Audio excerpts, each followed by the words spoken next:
श्री विघ्नेशाय नमः श्रीरामाय नमः श्री हनुमते नमः। నా సాహిత్యంలో హనుమద్ వ్రత విధానము అనేటటువంటిది ఒకటి.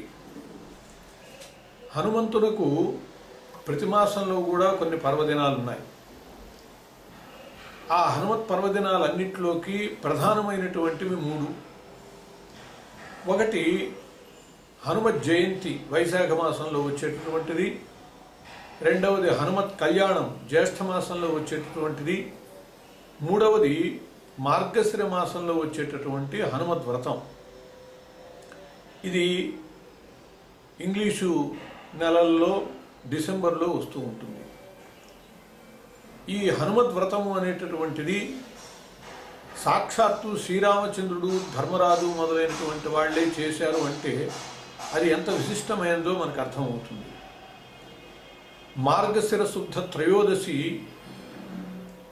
మాసాలలో మార్గశిర మాసం చాలా శ్రేష్టమైనది. అందువల్లే కృష్ణ పరమాత్మ చెప్పాడు, మాసానాం మార్గశీర్షోహం, మాసాలలో మార్గశీర్ష మాసాన్ని నేనే అని చెప్పాడు.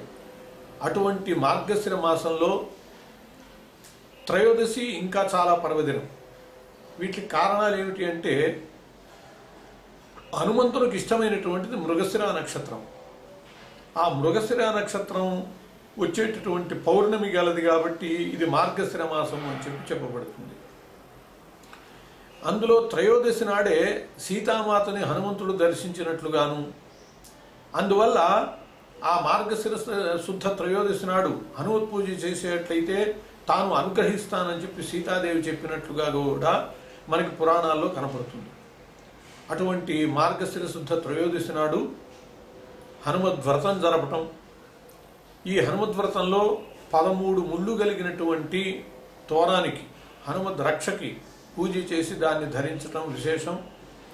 ఆ హనుమద్ రక్ష ఉన్నంత వరకు హనుమంతుని యొక్క రక్ష ఉన్నట్లే.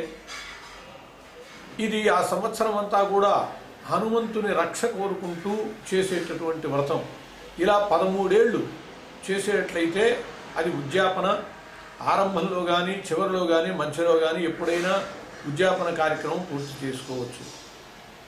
13 ఏళ్ల ఉద్యాపనతో 13 ముడులు కలిగినటువంటి తోరంతో 13వ తిథి త్రయోదశి నాడు జరుపుకునేటటువంటి ఈ హనుమత్ పర్వదినం, హనుమత్ వ్రత విధానం.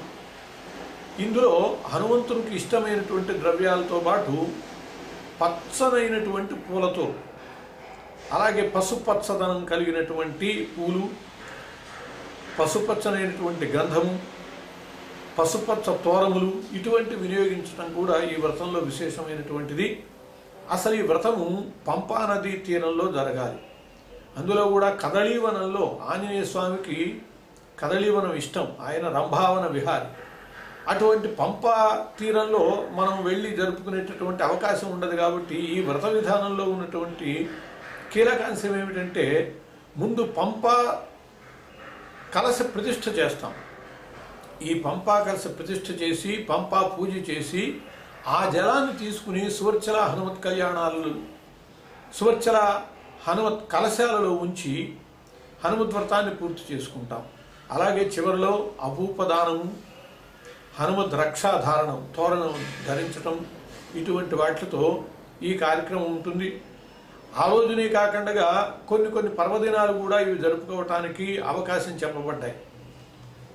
ధర్మరాజుతో వేదవ్యాసుడు చెబుతాడు, వనవాసంలో ఉన్నటువంటి సమయంలో, ఓ ధర్మజా, శ్రీకృష్ణుడు ఉపదేశించటం వల్ల ద్రౌపది హనుమద్వ్రతం చేసి ఆ హనుమద్వ్రత తోరాన్ని మెడలో ధరించింది.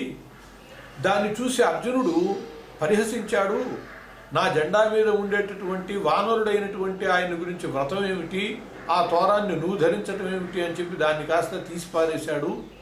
అలా 13 ముళ్ళ తోరాన్ని నిర్లక్ష్యం చేసి తీసిన కారణంగా మీకు 13 ఏండ్ల ఈ అరణ్యవాస, అజ్ఞాతవాస కష్టాలు వచ్చాయి.